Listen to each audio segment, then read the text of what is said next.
प्यारे विद्यार्थीगण, मैं ऋतिक आपका इस क्लास में स्वागत करता हूँ। आज हम यहाँ इकोनॉमिक्स के बचे हुए क्लास को कवर करेंगे। जैसे कि आप सभी लोग जानते होंगे, इकोनॉमिक्स का कुल 3 क्लास पहले भी हो चुका है। यूजी पार्ट 1 के सभी स्टूडेंट के लिए यह महत्वपूर्ण है। आज हम उन्हीं के लिए यूजी पार्ट 1 के इकोनॉमिक्स जो सब्सिडरी सब्जेक्ट होते हैं उसके ऑब्जेक्टिव क्वेश्चन लेके आए हैं। आज इसका चौथा क्लास है। 3 क्लास पहले हो चुका है जिसमें हमने अब तक 150 क्वेश्चन कवर कर लिए। एक क्लास में हम कम से कम 50 क्वेश्चन कवर कर रहे हैं। तो आज हमारा क्वेश्चन 151 से शुरू होगा। क्लास को आगे बढ़ाने से पहले अगर आपने अब तक हमारे चैनल को सब्सक्राइब नहीं किया है तो चैनल को सब्सक्राइब कर लें।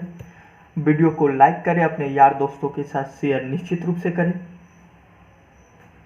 आज हम आप ही के लिए, आप ही के मांग, आप ही के डिमांड पर ये क्लास को फिर से शुरू करने जा रहे हैं। 3 से 4 क्लास इस सब्जेक्ट पे होगी और आपका यह सब्जेक्ट क्लियर हो जाएगा पूरी तरह से। LNMU BA पार्ट 1 सब्सिडरी, जिन लोगों का भी इकोनॉमिक्स है उनके लिए सब्जेक्ट है। यह क्लास उन्हीं के लिए है। तो आइए इस क्लास की शुरुआत करते हैं। हाँ, अगर बचे हुए आपका तीनों क्लास का देखना है तो उससे इस वीडियो के डिस्क्रिप्शन बॉक्स में उसका लिंक है, आप वहां से देख सकते हैं। तो आइए, आय की वृद्धि, मांग, आय की वृद्धि से मांग सामान्यता ए बढ़ती है, बी घटती है, सी स्थिर रहती है और डी बढ़ती घटती है। तो जब आय की मांग में वृद्धि होती है कि आय की वृद्धि से मांग में क्या होता है, आय बढ़ा तो मांग में क्या होगा। आपके पास इनकम आया, मान लीजिए आपके पास 20,000 रुपया आया, तो आप उस रुपया का क्या कीजिएगा? कहो ना कहो तो उसे खर्चा कीजिएगा ना। तो आय बढ़ा तो आय बढ़ने से मांग बढ़ता है। मांग बढ़ने से तात्पर्य है कि आप किसी चीज को परचेज करेंगे, कोई वस्तु खरीदेंगे, उसी को मांग कहते हैं। और अगर आप परचेज करेंगे मतलब आपके द्वारा डिमांड हुआ तो वो बढ़ा। तो ए इसका सही उत्तर है। जनसंख्या में वृद्धि होने से मांग सामान्यता। देखिए, जब भी जनसंख्या में वृद्धि होगा, पहले आपके गांव मोहल्ले में 500 लोग थे तो कुछ 1-2 दुकानें थी। अब 1000 लोग हैं तो देखते होंगे कि 10-20 दुकानें। तो जब भी जनसंख्या में वृद्धि होगी तो मांग जो है वो सामान्यतः बढ़ती ही बढ़ती है। तो बी इसका सही उत्तर हो जाएगा। किस नियम की तुलना सी सॉ खेल से की जाती है? ए प्रतिस्थापन का नियम, बी मांग का नियम, सी उपयोगिता हास्य नियम और डी कोई भी नहीं। तो मांग का नियम का जो तुलना है वह सी सॉ खेल से की जाती है। तो बी इसका सही उत्तर हो जाएगा। विलासिता वस्तु की मांग होती है। ए पूर्णतः बेलोचदार, बी इकाई लोचदार, सी सापेक्षित बेलोचदार और डी सापेक्षित लोचदार। तो विलासिता वस्तु की जो मांग होती है वह सापेक्षित बेलोचदार होती है। तो सी इसका सही उत्तर हो जाएगा। नेक्स्ट, निम्नलिखित में से किस वस्तु की मांग सामान्यतः लोचदार होती है? ए चावल, बी नमक, सी आलू, डी आभूषण। तो आभूषण का जो है वो सामान्यतः मांग लोचदार ही होता है। तो डी इसका सही उत्तर है, आभूषण। नेक्स्ट, निम्नलिखित वस्तुओं में से किस वस्तु की मांग बेलोचदार होती है? ए जाड़े में कंबल की मांग, बी कृषक के लिए मोटर की मांग, सी बहुमूल्य जेवरों की मांग और डी रेडियो की मांग। तो जाड़े में कंबल की मांग स्वाभाविक है, इसलिए वह बेलोचदार होती है। तो ए इसका सही उत्तर होगा। नेक्स्ट, किस प्रकार की वस्तु की मांग बेलोचदार होती है?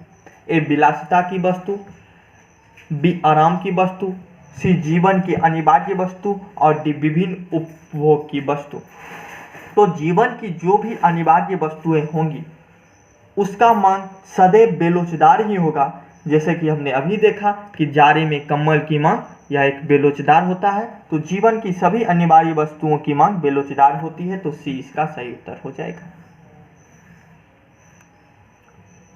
उत्पत्ति हास्य नियम के अंतर्गत उत्पादन बढ़ता है पर ए घटती हुई दर से, बी बढ़ती हुई दर से, सी सामान्य दर से और डी अति तीव्र दर से। तो उत्पत्ति हास्य नियम कहता है कि जब भी उत्पादन बढ़ता है तो वह घटती हुई दर से बढ़ता है। तो ए इसका सही उत्तर हो जाएगा। नेक्स्ट,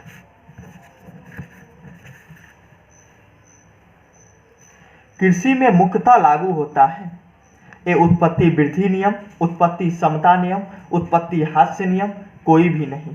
तो कृषि में सामान्यतः जो नियम लागू होता है वह होता है उत्पत्ति हास्य नियम। तो सी इसका सही उत्तर हो जाएगा। उत्पत्ति के किस नियम को सार्वभौम एवं मौलिक नियम कहा जाता है? तो उत्पत्ति हास्य नियम को उत्पत्ति के सार्वभौमिक और मौलिक नियम कहा जाता है। तो सी इसका सही उत्तर हो जाएगा। अर्थशास्त्र में उत्पादन का अर्थ है उपयोगिता का सृजन, उपयोगिता की समाप्ति, नई वस्तु का सृजन और अस्पष्ट। तो अर्थशास्त्र में जब भी उत्पादन शब्द का प्रयोग होता है तो उसका तात्पर्य ही होता है कि उपयोगिता का सृजन। तो ए इसका सही उत्तर है। आप अपना जवाब कमेंट बॉक्स में निश्चित रूप से दें। निम्नांकित में से कौन उत्पादक नहीं है? किसान, शिक्षक, बालू का घर बनाने वाला बच्चा और रिक्शा चालक। आप इस सवाल को देखकर ही इसका उत्तर समझ सकते हैं कि उत्पादक कौन नहीं है। एक किसान जो उत्पादन करता है, एक शिक्षक जो बच्चों को पढ़ाता है, उसके लिए वही उसका उत्पादक हुआ। रिक्शा चालक जो मेहनत करके कमाता है उसके लिए वो उत्पादक हुआ। पर बालू का घर बनाने वाला बच्चा, उसके लिए कुछ भी उत्पादक नहीं हुआ, वह सिर्फ एक खेलने के लिए हुआ, उसका एक मनोरंजन का साधन हुआ। तो सी इसका सही उत्तर हो जाएगा। उत्पादन के कितने साधन हैं? उत्पादन के कितने साधन हैं? तो उत्पादन के कुल 5 साधन होते हैं। तो डी इसका सही उत्तर हो जाएगा। लकड़ी से कुर्सी बनाना किस प्रकार की उपयोगिता सृजन का उदाहरण है? ए रूप उपयोगिता, बी ज्ञान उपयोगिता, सी समय उपयोगिता और डी स्थान उपयोगिता। तो लकड़ी से जो कुर्सी बनाया जाता है वह रूप उपयोगिता का है। एक रूप में ढाला जाता है लकड़ी को, इसीलिए वह रूप उपयोगिता होता है। ए इसका सही उत्तर है। निम्नांकित में से कौन उत्पादन का निष्क्रिय साधन है? श्रम, व्यवस्था, भूमि, कोई भी नहीं। अब इस सवाल को समझिए। ये सवाल आपसे कह रहा है कि कौन उत्पादन का निष्क्रिय साधन है। श्रम में आपको मेहनत करना पड़ता है, हाथ पैर चलाना पड़ता है, शरीर का उपयोग करना पड़ता है, तो यह हो गया सक्रिय साधन। व्यवस्था, किसी भी काम को करने के लिए जो व्यवस्था किया जाता है उसमें बहुत मेहनत लगती है, शरीर यूज होता है, मशीन यूज होता है, तो यह भी सक्रिय साधन हो गया। पर भूमि जो एक जगह पर अस्थाई रहती है, जो ना इधर डोलती है ना उधर डोलती है, वो अस्थाई है, इसलिए वह निष्क्रिय साधन है। तो सी इसका सही उत्तर हो गया। आपको बहुत सारे सवाल को समझ के भी उसका उत्तर देने की चेष्टा करनी चाहिए, क्योंकि सवाल में ही उसका जवाब भी छुपा होता है। ऐसा नहीं है कि सब सवाल को आपको याद ही करना है। कुछ सवाल आपको पढ़ने के साथ ही जो दैनिक जीवन में यूज होता है उससे भी आपको अनुमान लग जाएगा। निम्नांकित कथन कौन गलत है? ए उत्पादन के 5 साधन हैं, बी भूमि उत्पादन का मौलिक साधन है, सी श्रम उत्पादन का निष्क्रिय साधन है और डी लकड़ी से कुर्सी बनाना रूप उपयोगिता के सृजन का उदाहरण है। तो इसमें पूछा गया है कि कौन कथन गलत है। देखिए, उत्पादन के 5 साधन है, ये भी हम अभी पढ़े हैं। भूमि उत्पादन का मौलिक साधन है, ये भी हम जानते हैं। श्रम उत्पादन का निष्क्रिय साधन है, ये गलत है। अभी इससे पहले वाले सवाल में हमने पढ़ा कि श्रम उत्पादन का सक्रिय साधन होता है, निष्क्रिय साधन नहीं होता, तो यह गलत है। आपका ऑप्शन डी भी सही है कि लकड़ी से कुर्सी बनाना रूप उपयोगिता के सृजन का उदाहरण है। तो गलत इसमें एक ही हुआ, ऑप्शन नंबर सी, श्रम उत्पादन का निष्क्रिय साधन है, जो कि गलत है और यही आपका सही उत्तर है। तो सी इसका सही हो जाएगा। नेक्स्ट,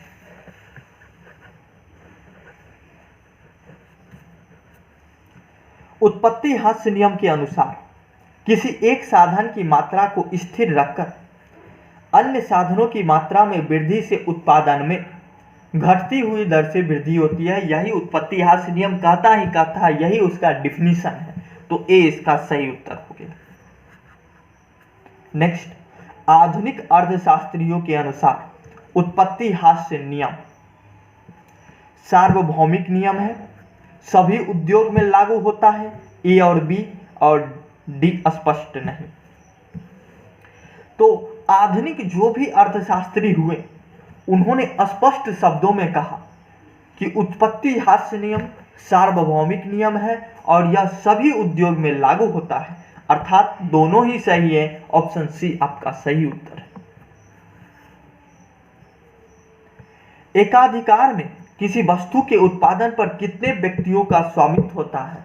अब आप इस सवाल से ये समझिए, ये सवाल ही आपको कह रहा है कि एकाधिकार, एक व्यक्ति का अधिकार। एक सवाल में ही इसका जवाब भी छुपा हुआ है, आपको कुछ करने की जरूरत ही नहीं है। एकाधिकार, एक व्यक्ति का अधिकार, एक ऑप्शन डी हो गया इसका सही उत्तर।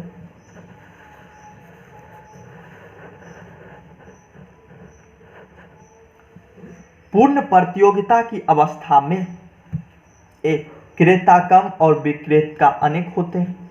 बी, विक्रेता कम और क्रेता अनेक होते हैं। सी, क्रेता और विक्रेता दोनों कम होते हैं। और डी, क्रेता और विक्रेता दोनों अनेक होते हैं। तो जब भी पूर्ण प्रतियोगिता होगी, जहां पे बहुत सारे दुकान होंगे, तो वहां पे बहुत सारे खरीदार भी होंगे, इसलिए क्रेता और विक्रेता दोनों ही अधिक होते हैं जहां पूर्ण प्रतियोगिता होती है। तो डी इसका सही उत्तर है।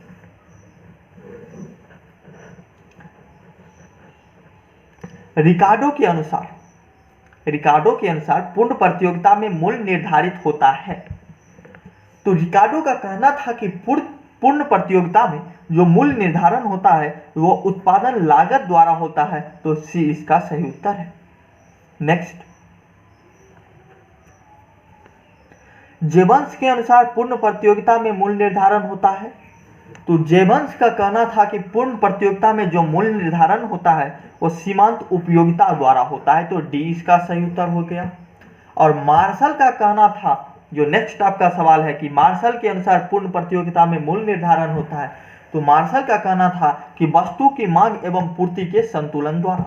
देखिए, आपका 3 अर्थशास्त्रियों का नाम है, रिकार्डो, जेबन्स और मार्शल, और तीनों का पूर्ण प्रतियोगिता का मूल्य निर्धारण का अलग अलग मापदंड है, अलग अलग कहना है। रिकार्डो कहते हैं कि पूर्ण प्रतियोगिता जो मूल्य निर्धारण होता है वो उत्पादन लागत द्वारा होता है। जेबन्स का कहना है कि सीमांत उपयोगिता द्वारा होता है। और आपके मार्शल साहब जो है, मार्शल साहब का कहना है कि वस्तु की मांग एवं पूर्ति के संतुलन द्वारा पूर्ण प्रतियोगिता में मूल्य निर्धारण होता है। तो इसका डी उत्तर सही। नेक्स्ट, मूल्य निर्धारण में किसका अधिक महत्व है। ए, मांग का, बी, पूर्ति का, सी, मांग और पूर्ति का, और डी, उत्पादन व्यय का। तो मूल्य निर्धारण में जो सबसे अधिक महत्वपूर्ण होता है वह होता है मांग और पूर्ति का। तो सी इसका सही उत्तर हो जाएगा। बाजार्य मूल्य ए, दीर्घकालीन होता है, बी, अस्थायी होता है, सी, काल्पनिक होता है, और डी, अल्पकालीन होता है। तो बाजार मूल्य जब भी होगा, जहां भी होगा, वह अल्पकालीन ही होगा। तो डी इसका सही उत्तर है। किस परिस्थिति में कपड़े की कीमत उसके उत्पादन व्यय से कम हो सकती है? तो यह सिर्फ और सिर्फ मंदी काल में हो सकती है। ऐसा किसी भी और वस्तु के साथ सिर्फ मंदी काल में ही संभव है। तो डी इसका सही उत्तर हो जाएगा मंदी काल। बी इसका सही उत्तर हो जाएगा मंदी काल। अब तक हमने कुल इसमें 26 क्वेश्चन को कवर कर लिए हैं। उम्मीद करता हूं आपको क्लास पसंद आ रही होगी। बाकी क्लास को जितना आपने प्यार दिया है, उम्मीद करता हूं इस क्लास को भी आप उतना ही प्यार देंगे। आपकी मांग पर, आपको जरूरत देखते हुए ये क्लास लाया गया है, तो निश्चित रूप से इसे लाइक कीजिए, अपने यार दोस्तों के साथ शेयर कीजिए और सब्सक्राइब चैनल को निश्चित रूप से करें। बीए पार्ट फर्स्ट के इकोनॉमिक्स का हम सब्सिडी का जो सब्जेक्ट है उसे कवर कर रहे हैं, उसके ऑब्जेक्टिव क्वेश्चन को कवर कर रहे हैं। तो आइए आगे बढ़ते हैं। निम्न में से कौन सा बाजार प्रतियोगिता के अनुसार सही नहीं है? एकाधिकार बाजार, दैनिक बाजार, राष्ट्रीय बाजार और सेकेंड और थर्ड दोनों। तो बाजार प्रतियोगिता जो होता है वो सही नहीं होता है, वह दैनिक बाजार में और राष्ट्रीय बाजार में। तो डी इसका सही उत्तर है। नेक्स्ट, संतुलन बिंदु किसे कहते हैं?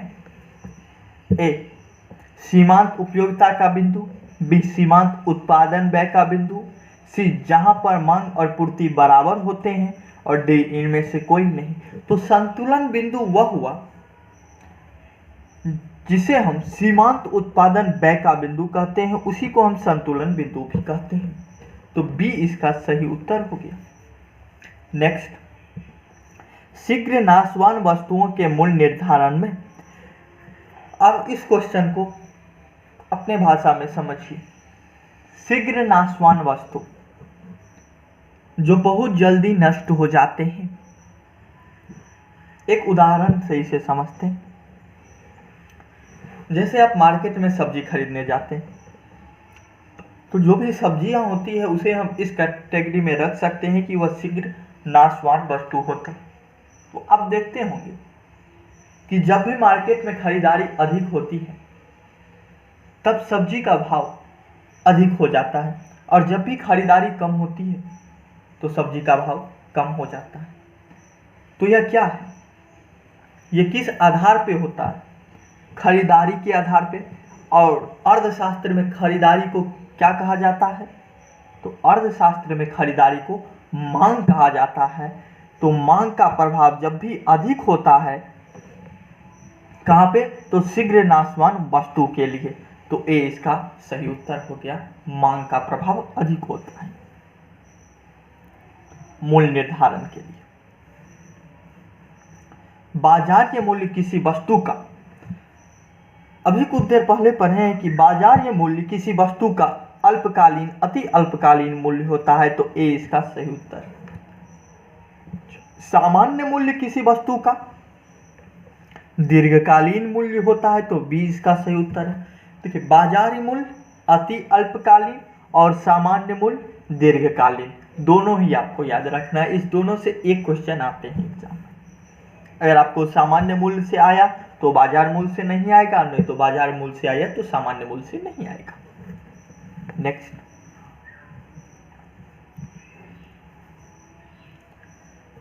बाजार मूल्य के निर्धारण में किसकी प्रधानता होती है? तो बाजार मूल्य के निर्धारण में सदैव पूर्ति की अपेक्षा मांग की प्रधानता होती है। कि मांग कितना है, सप्लाई कितना हो रहा है, ये कोई मायने नहीं रखता है, पर डिमांड कितना है इसकी ज्यादा प्रधानता होती है। तो बी इसका सही उत्तर है। नेक्स्ट, सामान्य मूल्य के निर्धारण में किसकी प्रधानता होती है? तो सामान्य मूल्य की निर्धारण में मांग और पूर्ति दोनों की प्रधानता होती है, इसलिए यह दीर्घकालीन मूल्य होता है। जैसा कि हम जानते भी हैं कि सामान्य मूल्य दीर्घकालीन मूल्य होता है और बाजार मूल्य अति अल्पकालीन होता है, क्योंकि वह पूर्ति की अपेक्षा मांग पे होता है, और मांग आज कम है कल बढ़ जाएगा, फिर परसों कम हो जाएगा, इसी कारण से। तो सामान्य मूल्य के निर्धारण में किसकी प्रधानता होती है? तो मांग और पूर्ति दोनों की होती है। सी इसका सही उत्तर। कौन सा मूल्य काल्पनिक होता है, बाजार मूल्य या सामान्य मूल्य? अभी अभी हमने पढ़ा कि सामान्य मूल्य को हम काल्पनिक मूल्य कहते हैं, क्योंकि काम जो चलता है वो अक्सर बाजार मूल्य पर ही चलता है। सामान्य मूल्य एक मन में रखा जाता है कि ये इसका एक सामान्य रेट है, इसी के आसपास इसे बेचना है, इसलिए सामान्य मूल्य काल्पनिक होता है। तो बी इसका सही उत्तर। किसी वस्तु का बाजारी मूल्य किस प्रकार का मूल्य है? तो वस्तु का जो भी बाजारी मूल्य होता है वो वास्तविक मूल्य होता है, क्योंकि काल्पनिक मूल्य सामान्य मूल्य हुआ और वास्तविक मूल्य बाजार मूल्य हुआ। नेक्स्ट, राष्ट्रीय आय का अर्थ है राष्ट्र की संपूर्ण आय। तो डी इसका सही उत्तर हो जाएगा। निम्नांकित में से किन किन अर्थशास्त्रियों ने राष्ट्रीय आय को परिभाषित किया है? Marshall, Fisher, Pigou. तो ये तीनों के तीनों अर्थशास्त्रियों ने ही राष्ट्रीय आय को परिभाषित किया है, तो तीनों के तीनों हो जाएंगे। तो डी इसका सही उत्तर है, उपरोक्त तीनों। नेक्स्ट, शुद्ध राष्ट्रीय उत्पादन जानने के लिए सकल राष्ट्रीय उत्पादन में घटाना पड़ता है चल पूंजी का प्रतिस्थापन व्यय, अस्थायी पूंजी का हिसावट व्यय, कर एवं बीमा की रकम, उपरोक्त तीनों। तो जो भी शुद्ध राष्ट्रीय उत्पादन है वह जानने के लिए हमें सकल राष्ट्रीय उत्पादन में से ये तीनों को ही घटाना पड़ता है, और ये तीनों के घटाने के बाद जो बचता है उसी को हम शुद्ध राष्ट्रीय उत्पादन कहते हैं। तो डी इसका सही उत्तर हो जाएगा। नेक्स्ट, प्रति व्यक्ति आय को प्राप्त करने के लिए राष्ट्रीय आय को किससे विभाजित करना पड़ता है? तो देश की कुल जनसंख्या से। आपको अगर प्रति व्यक्ति आय को प्राप्त करना है तो राष्ट्रीय आय को देश की जितनी भी जनसंख्या है उससे विभाजित करने पे जो आपको नंबर प्राप्त होगा वही प्रति व्यक्ति आय होता है। तो ए इसका सही उत्तर है, देश की कुल जनसंख्या से। नेक्स्ट, उत्पादन के प्रत्येक साधन को पारिश्रमिक मिलता है, तो उसकी सीमांत उत्पादकता के अनुसार उसे पारिश्रमिक मिलता है। तो डी इसका सही उत्तर हो जाएगा। नेक्स्ट, राष्ट्रीय आय के वितरण के फलस्वरूप साहसी को मिलता है लगान, सूद, मजदूरी, मुनाफा।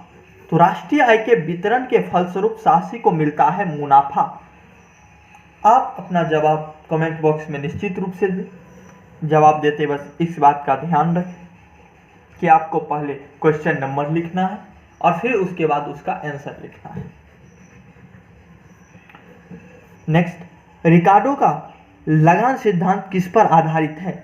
तो रिकार्डो का जो लगान सिद्धांत उन्होंने दिया वो उत्पत्ति हास्य नियम के आधार पर दिया था। तो सी इसका सही उत्तर हो जाएगा, उत्पत्ति हास्य नियम।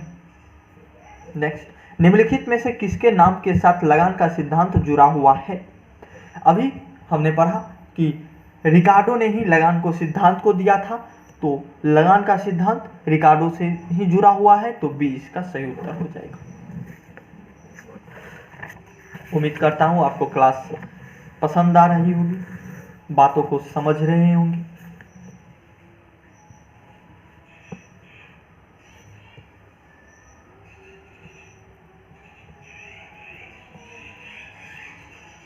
क्लास को आगे बढ़ाते हैं। लगान भूमि की मौलिक एवं अविनाशी शक्तियों के कारण उत्पन्न होता है, यह परिभाषा किस अर्थशास्त्री ने दिया? तो लगान जो है वो भूमि की मौलिक एवं अविनाशी शक्तियों के कारण उत्पन्न होता है, यह रिकार्डो का कहना था। तो डी इसका सही उत्तर हो जाएगा, रिकार्डो। आभास लगान किसे कहते हैं? तो जो मानव निर्मित साधनों की पूर्ति के अल्पकाल में सीमित होने से प्राप्त होती है उसी को आभास लगान कहते हैं। ये डिफिनीशन है आभास लगान का, ये भी आप याद रखिए। तो ए इसका सही उत्तर है।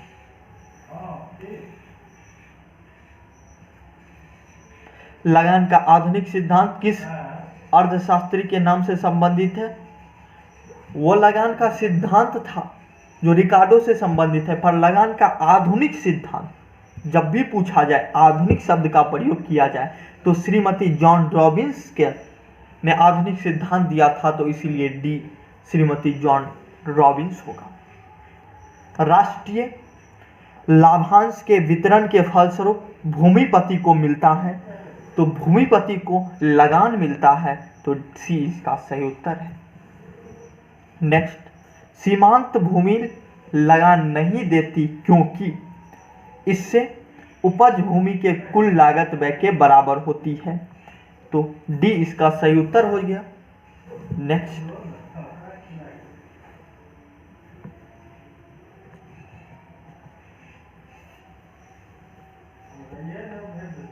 अर्थव्यवस्था की केंद्रीय समस्या कौन सी है? ये आज का हमारा सेकेंड लास्ट क्वेश्चन है कि अर्थव्यवस्था का केंद्रीय समस्या, अर्थव्यवस्था की केंद्रीय समस्या कौन सी है? क्या उत्पादन हो, कैसे उत्पादन हो, उत्पत्ति वस्तु का विवरण कैसे हो, वितरण कैसे हो, इनमें से सभी। तो जो आज की हमारी केंद्रीय समस्या है वो ये तीनों के तीनों ही है, तो इसीलिए डी हो जाएगा। नेक्स्ट, और आज का लास्ट क्वेश्चन इस क्लास का, किसने कहा अर्थशास्त्री कभी वास्तविक विज्ञान होता है, तो अर्थशास्त्र कभी वास्तविक विज्ञान होता है तो कभी आदर्श विज्ञान। यह कथन किसका है? मार्शल, फ्रेडमैन, कीन्स, इनमें से कोई नहीं। तो यह कथन कीन्स के द्वारा दिया गया था, तो यह सी इसका सही उत्तर हो जाएगा। आज हम टोटल 50 क्वेश्चन को कवर किए। 3 क्लास कम से कम और इस चैप्टर में लगेगा, इस सब्जेक्ट में लगेगा, तब जाके इसका ऑब्जेक्टिव क्लियर होगा। रेगुलरली अब इसका क्लास चलेगा इसी टाइमिंग पे, तो आप निश्चित रूप से क्लास में ज्वाइन होइए। आपको क्लास अगर पसंद आया हो तो लाइक शेयर कीजिए। चैनल में नए हैं तो चैनल को सब्सक्राइब निश्चित रूप से कर ले। और एक और खास बात, अगर अब तक आपने हमारे टेलीग्राम ग्रुप से नहीं जुड़े हैं तो जुड़ जाइए, उसका लिंक इस वीडियो के डिस्क्रिप्शन बॉक्स में है। इससे पहले वाले क्लास का भी लिंक इस वीडियो के डिस्क्रिप्शन बॉक्स में है। अगर आपको वो देखना है, अब तक नहीं देखे तो निश्चित रूप से देख ले। अपना ख्याल रखें। Take care, good.